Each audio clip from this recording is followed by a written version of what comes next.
ایک بوڑھی ماں تھی تو ڈاکٹر کے پاس بیٹھی تھی، تو ڈاکٹر اس کو کہتا ہے کہ ماں جی اب آپ کو دوائی سے زیادہ فروٹ اور دودھ کی ضرورت ہے، لہٰذا ایک ٹائم دودھ بھی پیا کریں اور ایک ٹائم فروٹ بھی کھایا کریں۔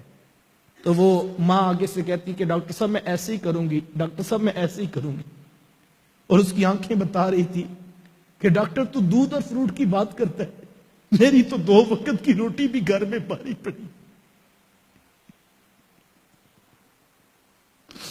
یقین جانو اپنے ماں باپ کی قدر کر لو، عموماً قدر نعمت زوال نعمت کے بعد ہوتی ہے۔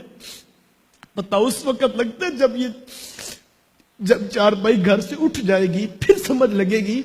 آج تمہیں برا لگتا ہے، تم کہتے ہو مجھے لیٹ آنے پر کیوں ٹوکا جاتا ہے، مجھے صبح جلدی جانے پہ کیوں روکا جاتا ہے۔ صاحب کوئی نہیں پوچھے گا، اپنی مرضی سے آؤ گے اپنی مرضی سے جاؤ گے، کوئی نہیں پوچھے گا بیٹا لیٹ کیوں آتا ہے، بیٹا صبح جلدی کیوں جاتا ہے۔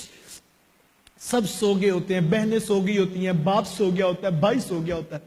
ایک بوڑھی ماں ہے صاحب جس کو نیند نہیں آتی، وہ اٹھ کر چارپائی سے دیکھتی ہے کہ کب دروازے پہ دستک ہوگی اور میرا بیٹا آئے گا اور میں اس کو کھانا پیش کروں گی۔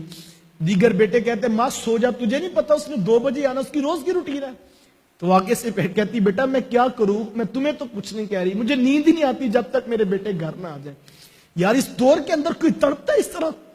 کیا غرض ہے ماں باپ کو تم سے، کیا غرض ہو سکتی ہے انہیں کوئی لالچ نہیں صاحب، ان کو صرف بیٹے کی محبت چاہیے، انہیں اپنا لال اپنی آنکھوں کے سامنے دکھنا چاہیے، وہ اس محبت میں تڑپتے ہیں۔ خدا را اپنے ماں باپ کی قدر کرو، اپنے ماں باپ کے پاس بیٹھا